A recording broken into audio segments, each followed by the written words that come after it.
Video Game Deep KC's weekly newsletter from video game industry. Watcher, Simon Carless, GDC Gamasutra co-runner, rounding up the best long-read standout articles videos about games every weekend. This week's highlights include a multitude of best-of lists of the top games of the year, from the individual through group roundups to individual highlights. And there's also pieces on the current, the Outer Worlds Atlas, and the classic NES History, the quarter-century of digital extremes, among others. Happy holidays to you and yours. By the way, hope you are having a wonderful one with a little time off to click on links about video games. Until next time, Simon, curator. 5 trends that defined the game industry in 2018. Kris Graft Gamasutra article. The year 2018 lasted approximately 13 years. From studio closures to the Fortnite phenomenon. Here are the trends that defined the game industry in the longest year in the history of humankind. Simon, just note. Also Cifaldi events that rocked the game industry in 2018. Staying with power. 35 years of NES History Museum Tour. Kelsey Lewin tour video. Helping plan and curate the museum at the Portland Retro Gaming Expo was one of my favorite things I have done this year. This video is the guided tour that we never quite got to give, with lots of history and extra information. I'd also included a bit about our planning process and challenges we faced at the end, if that sort of thing interests you. Simon, as note, masterminded by the Video Game History Foundation's Cifaldi Kelsey, and many others besides. This was an amazing pop-up museum exhibit. The creators of the Outer Worlds are learning to make better RPGs. Wes Fenlon, PC Gamer article. I recently visited Obsidian Entertainment to see the studio's new RPG The Outer Worlds, which I called a blend of Firefly and Fallout. You can read a lot more about the Outer Worlds in my feature. But I also talked to Tim and Leonard about their careers making RPGs, and how that experience and working at Obsidian is affecting this new game.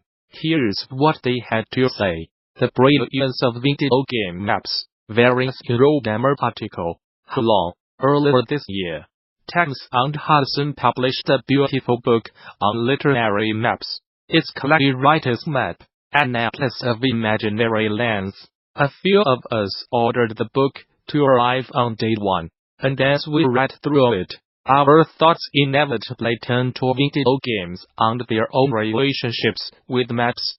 Below you will find some of the things we ended up thinking about. Atlas is a pirate mode, where players run Theseus, Metcalf's RockPaperShotgun article. There's a pirate mode on the horizon, and its CFARA arrests look ambitious. I spoke to project director, lead programmer, Jeremy Stieglitz, and creative director Jesse Rapczak over Skype. We chatted about seeing to stave off boredom on Voyages, player politicking, ship combat as a team sports game, and a plan to save every player before they died of old age. Heavily Pixelated, S01, E07 Shale, Heavily Pixelated podcast, hosted by veteran writer and TV host Scott C. Jones. Heavily Pixelated examines the moments when gamers are at their most vulnerable, and the ways video games helped them endure those difficult moments. Half Freudian-style therapy session, half celebration of a particular video game. When his parents separate, Shane uses a vintage NES game to reunite his newly fractured family. X is poised to dominate the next console generation. Jessica, Conditt Engadget article. Well, this is certainly a surprise. X has been the bundling underdog of the 8th console generation, playing catch-up to Sony's PlayStation 4, and watching from a distance. as the Nintendo Switch reignited the passion of video game fans worldwide. However, over the past 5 years, Microsoft has doggedly climbed its way out of a peer and reputation pit, with items like the X1X and the adaptive controller, as well as its public support of cross-console play.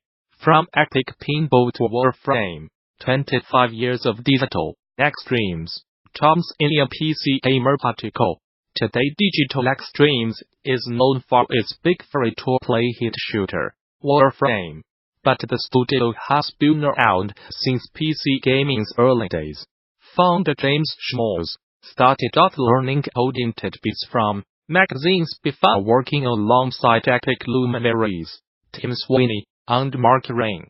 That story is one of a studio that has fought hard for the opportunity to create its own property in an industry that's often tough on mid-sized independent developers trying to break out.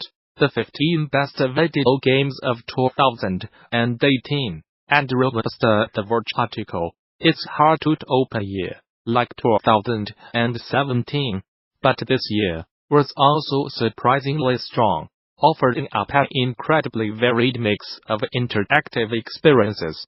There are the blockbusters, of course, like the freewheeling Spider-Man on the meticulously detailed Dead Redemption 2. But 2018 was also a fantastic year for smaller games. Market correction in esports.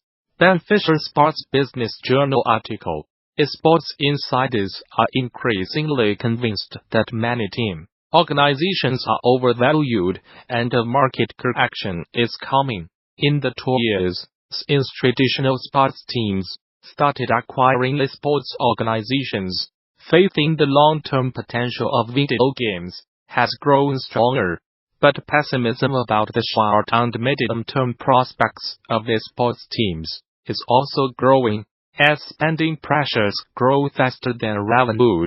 Gamasutra's Best of 2018, Bryant Francis, Top 10 Games, Bryant Francis Gamasutra article. Amidst all the challenges, a lot of great developers put out some seriously great games this year, and we are getting a lot of chances at Gamasutra to celebrate them this week. Today, here's some of the games that your humble contributing editor video producer has truly enjoyed in 2018. Simon, as note, also saw some really well-considered lists from my other colleagues, including from Kris, from Alissa McAloon, from Alex Worrell, from Emma Kidwell, and from Kris Graft, Frank Lance, director of News Game Center, and creator of Universal Paperclips, a Combinator podcast. Frank Lance is a game designer and director of the New Game Center. He co-founded Daring Code Games and most recently released a game, Conditt Universal Paperclips, which you are online that makes paperclips. The 50 best games of 2018.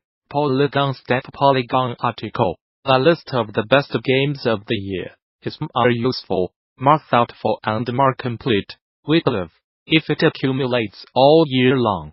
That's why we made a change. Throughout the year, the Polygon team collected its Game of the Year list in real time. We updated the list as new games made the cut. Now, with 2018 into the books, we have reorganized that list, ranking entries into a top 50.